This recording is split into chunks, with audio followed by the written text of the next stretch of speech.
Welcome to this episode of Manufacturing Talk Radio. My name's Tim Grady. I'm here with my co-host Lou Wise, and we are at the ISM 2018 conference in Nashville, Tennessee, having a great time at a great conference. And joining us now is James Gellert. James is the chairman and CEO of RapidRatings.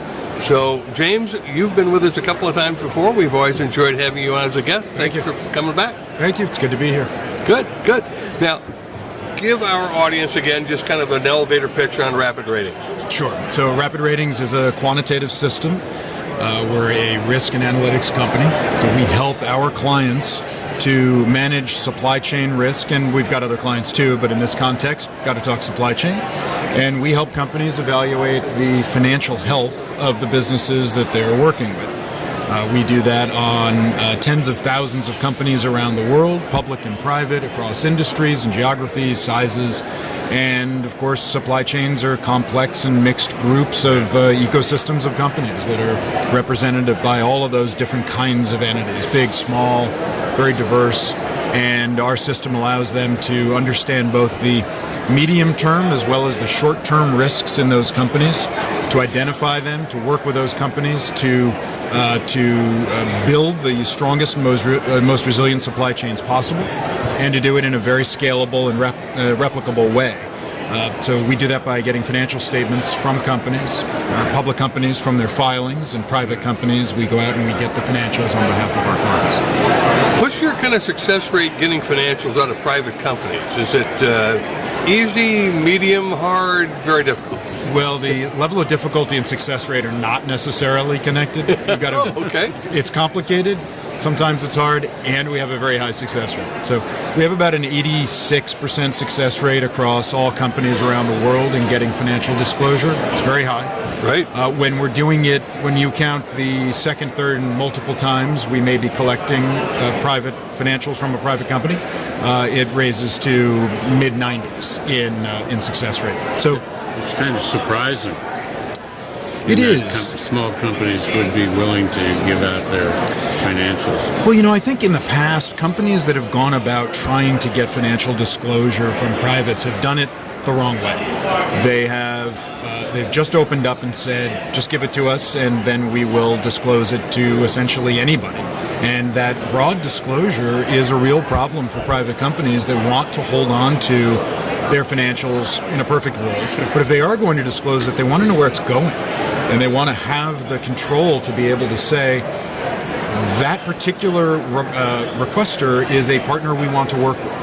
And therefore, we will disclose if we understand what's happening with the data and what isn't happening with it. Right. So we put a lot of time, a lot of technology, a lot of investment in the confidential, maintaining the confidentiality and the security measures around that.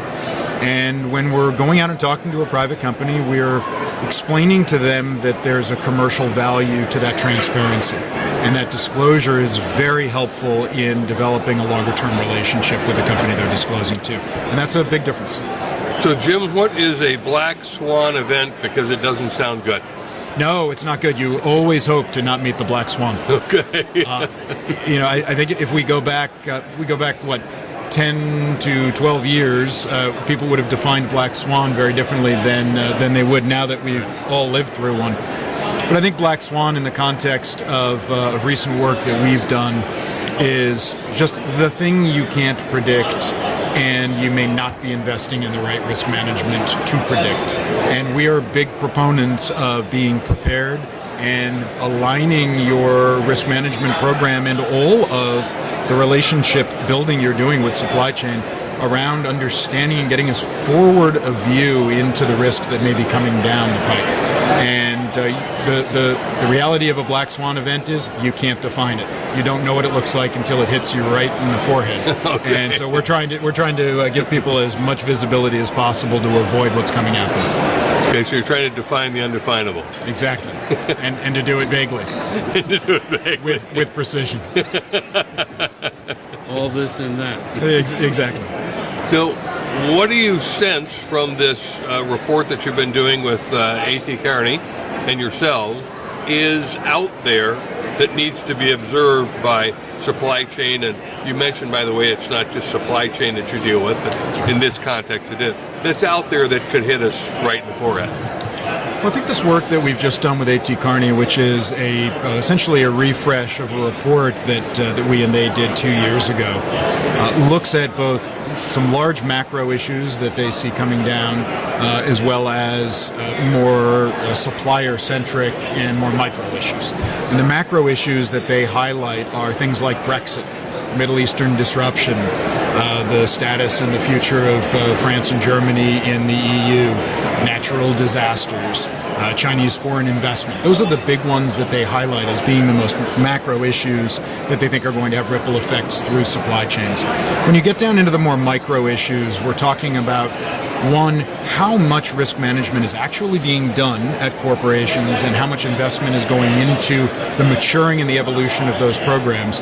And then down at the individual company level, it's really looking at what are the private companies looking like versus the public companies in the U.S.? How are they looking relative to the Europeans? What's the trending of those of the financial health of all of those categories? And then when you look at it on sector bases, which sectors are doing better than others? And the complexity of the role of a supply chain manager is you need to consider all of these things. Right. The challenge of that role is that that's a lot to consider. And the firms that aren't putting the investment into data management, into predictive analytics, into the tools that help one collect that information, assess it, embed it in a workflow, and then have process around the results, those companies are really behind the eight ball. The companies that are doing well are the ones that have really gotten their acts together around all of it. Okay.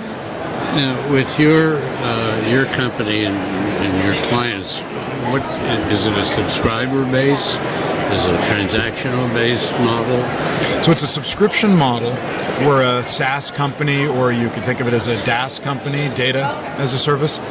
But essentially, a client is signing up for a year, 2 years, 3 years, whatever the duration is, but minimum of a year. And for that year, they have access to our portal, our analytics tools, which include portfolio analytics, alerts, news, things like that. But they also have access to all the public companies that we have rated and that we have under coverage, and then the private companies that we're rating for them. And some of our clients are doing 10, 15, 20,000 private companies. Some are doing 200. It's not about the volume, it's about the criticality of those names and the importance of those names to each one of our clients. So we're not out sort of trying to convince them that they should be signing up to get 100,000 private companies if they don't need it. What they need is to understand and have transparency into the ones that are most important to them. So it's a subscription-based business, and there can be 1, 2, or in some of our clients, we've got multiple thousands of users who have access to all of this data once we've processed it. Can you do research for a client based on certain filters like SIC codes to see whether or not a particular industry is strong or weak? Absolutely.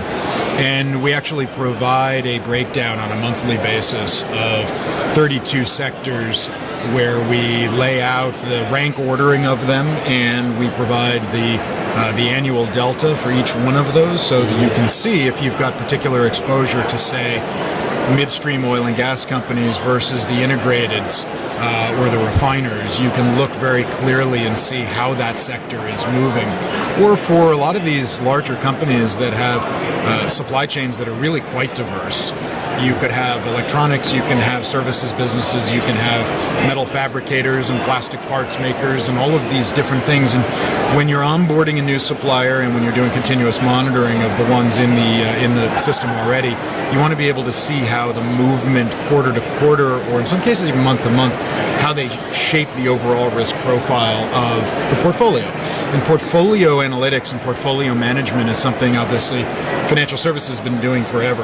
But seeing more and more supply chain and procurement groups taking a portfolio approach to really understand the aggregated risks and how they're moving, I think is really important when investing in risk management tools. You should get as much out of them as you can. You had mentioned suppliers. Is the service a supplier-based tracking of information, or customers, clients as well? As customers, clients, we think of the world in terms of third parties to our clients. And those third parties can range from suppliers and vendors, and within that can be new or ones that they've been working with for a long time. And it spans over to the customers of our clients. So entities that a client may be determining the pricing, the terms and conditions, the size of deals that they'll do.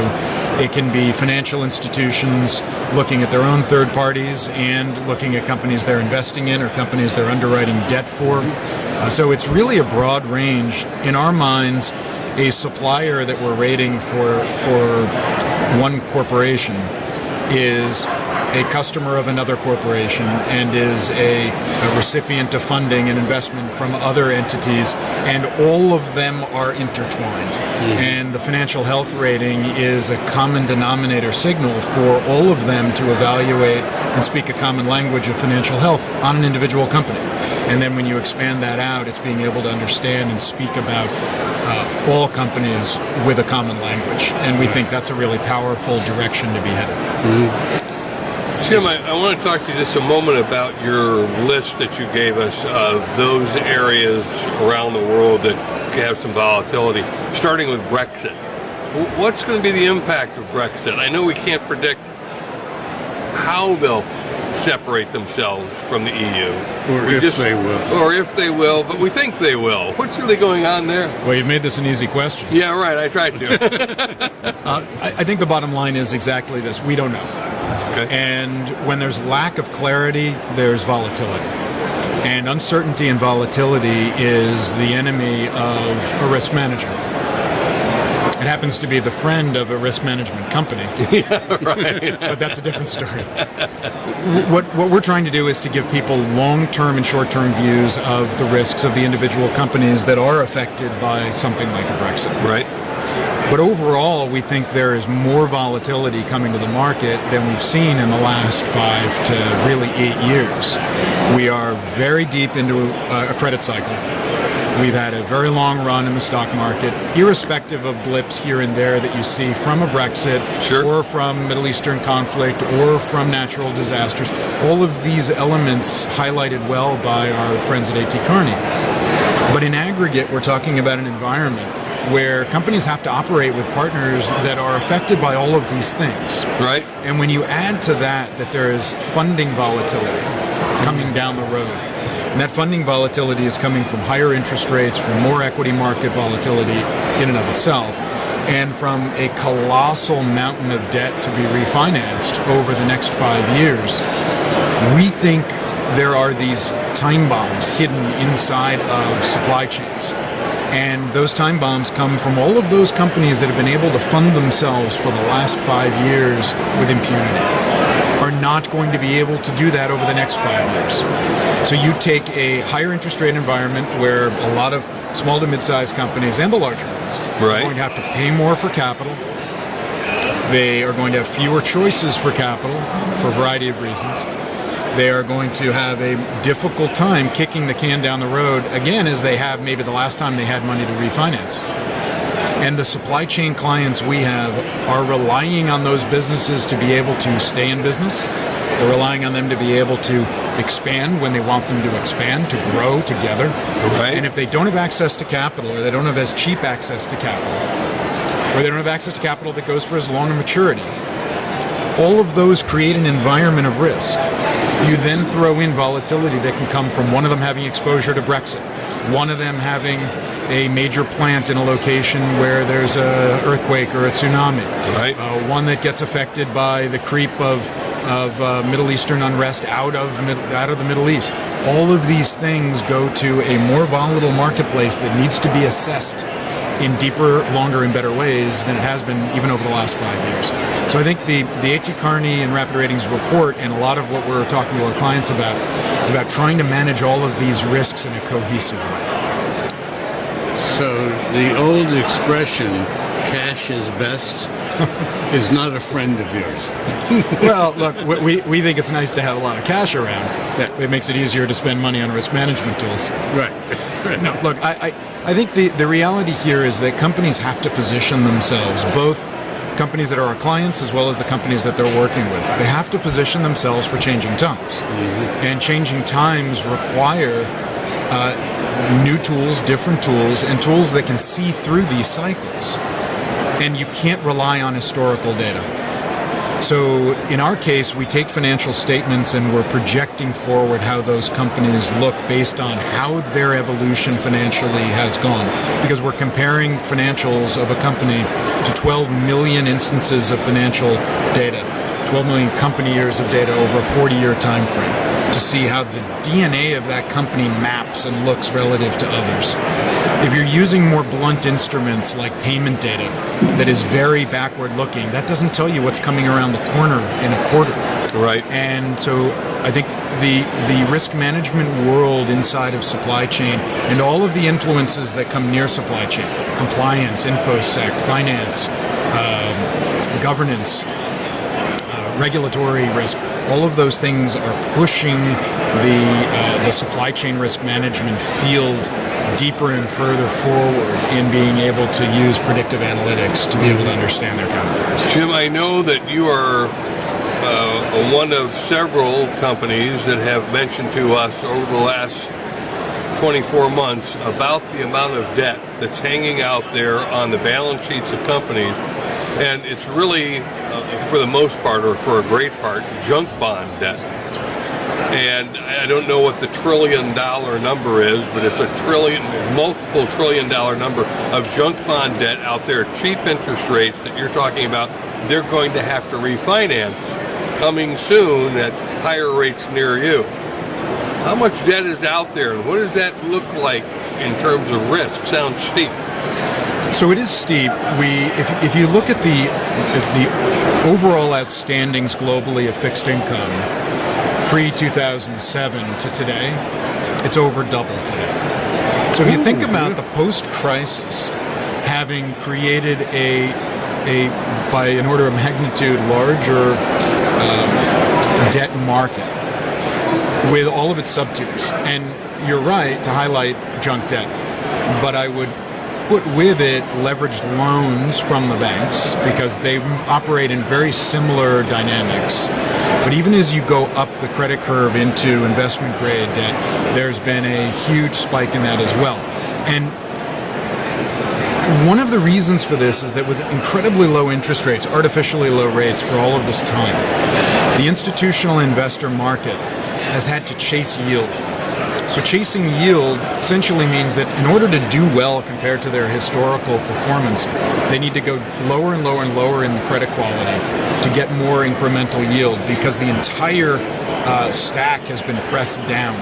So as interest rates, the underlying rates are low, people have had to go to junkier and junkier names to get extra yield to historically look decent.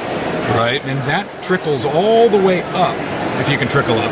It goes all the way up to where the strongest companies are paying de minimis interest rates.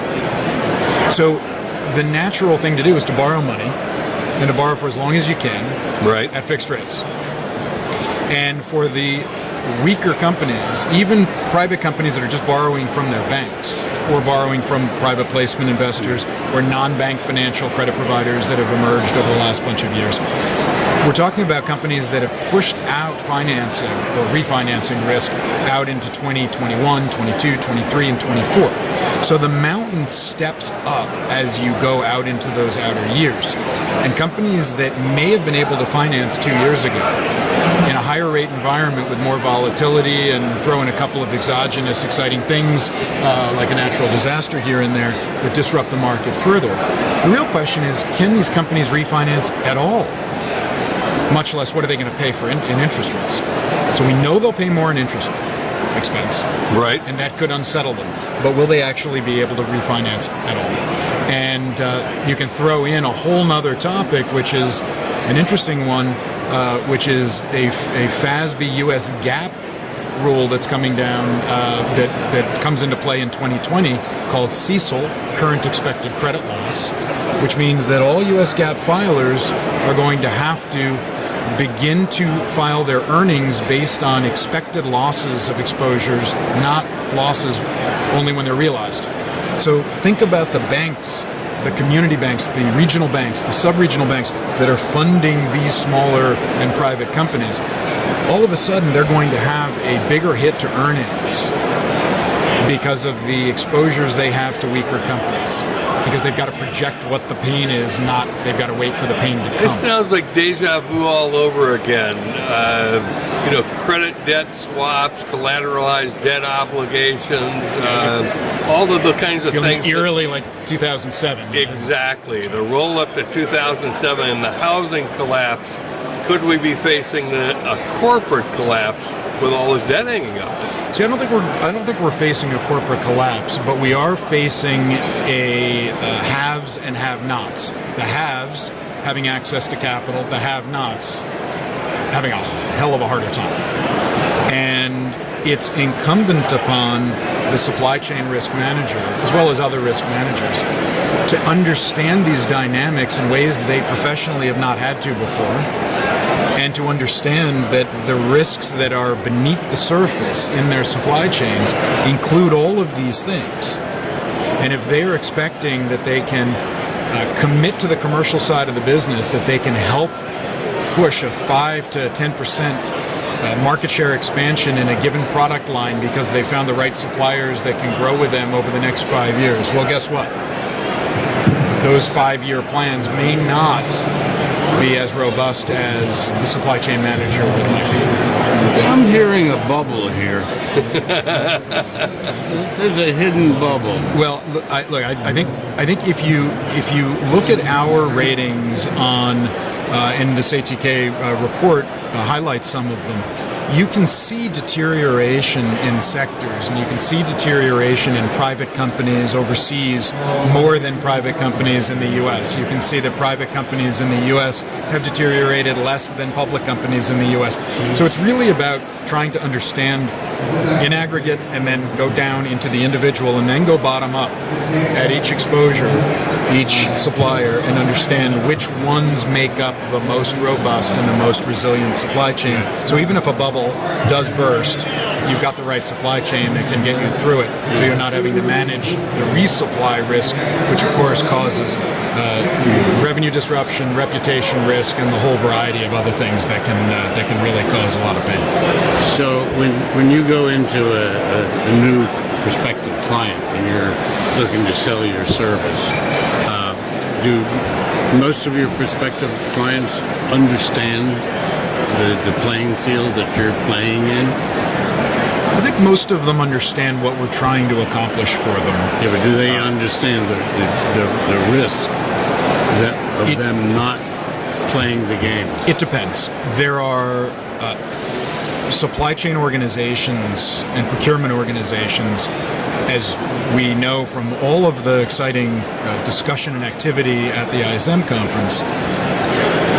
These businesses are on a wide range of evolutions in their risk management programs. Mm-hmm. Sometimes you've got a risk management person who wants to push something forward and they're looking to get buy-in from above, to get budget, to get multiple business areas involved.